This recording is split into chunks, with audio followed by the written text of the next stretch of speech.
क्या आपको पता है कि कैसे पूर्व कांग्रेस में 10 करोड़ मेहनतकश गरीब लोगों की गाढ़ी कमाई पर डाका डाला गया था, जिसमें यूपी, बिहार सहित देश के करीब हर राज्य के लोग शामिल हैं।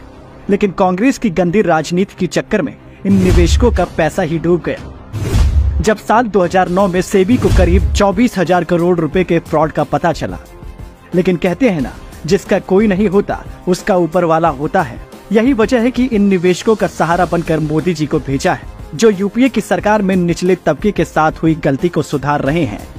पहली बार मोदी सरकार ने निवेशकों का पैसा लौटाने की जिम्मेदारी ली है, क्योंकि पैसा एक बार डूब जाता है तो मिलने की उम्मीद खत्म हो जाती है। इस राजनीतिक फ्रॉड में भी बहुत से परिवार उजड़ गए, बर्बाद हो गए। सुप्रीम कोर्ट के फैसले के बाद मोदी सरकार ने निवेशकों का पैसा लौटाने के लिए सहकारिता मंत्रालय के माध्यम से सहारा फंड रिफंड पोर्टल की शुरुआत की है। पायलट प्रोजेक्ट के तौर पर पहले 4 करोड़ निवेशकों को 5,000 करोड़ रुपए सिर्फ 45 दिनों में लौटाने की योजना है। 24,000 करोड़ का ये घोटाला कांग्रेस और मुलायम सिंह की देन है। ये पूरा कांड हुआ कैसे? उस वक्त देश में यूपीए की सरकार थी और इस घोटाले का केंद्र लखनऊ था। तब यूपी में मुलायम सिंह की सरकार थी, इसलिए सुब्रत रॉय का काफी रसूख था। सुब्रत रॉय मुलायम सिंह के करीबी थे और मुलायम सिंह कांग्रेस को सपोर्ट करते थे और यूपीए सरकार में भागीदार भी थे।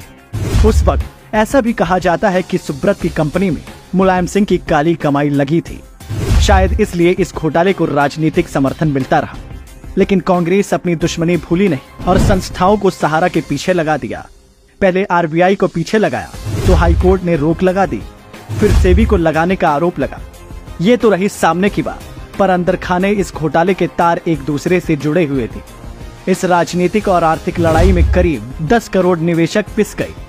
सुब्रत रॉय के पास छोटे निवेशकों से पैसा जुटाने की क्षमता थी।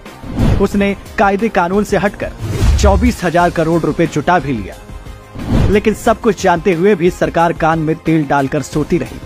न जाने कौन सा रिश्ता था जो कि सुब्रत रॉय को ऐसी मनमानी की छूट मिली थी।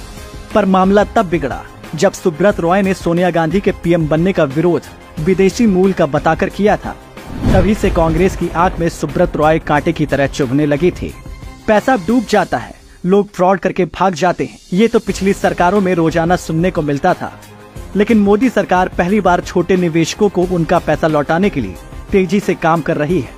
जब घोटाले का ये खेल चल रहा था, तब तत्कालीन सीएम कल्याण सिंह सहारा को जमीन तक नहीं दिए थे, जबकि यूपीए सरकार ने सहारा ग्रुप को ईपीएफ खाते के संचालन की अनुमति दे रखी थी। तब केसीआर श्रम मंत्री थे। 2014 के चुनाव के पहले एक बार ऐसा भी लगा था कि शायद सुब्रत रॉय और कांग्रेस के बीच सुलह हो जाएगी, क्योंकि राहुल गांधी सहारा ग्रुप की लग्जरी कार से नामांकन दाखिल करने गया था। इन सब बातों पर जब गौर करेंगे तो आप भी खुद ही समझ जाएंगे कि देश और गरीब और छोटे निवेशकों का पैसा डुबाने के लिए कितनी गहरी साजिश रची गई थी।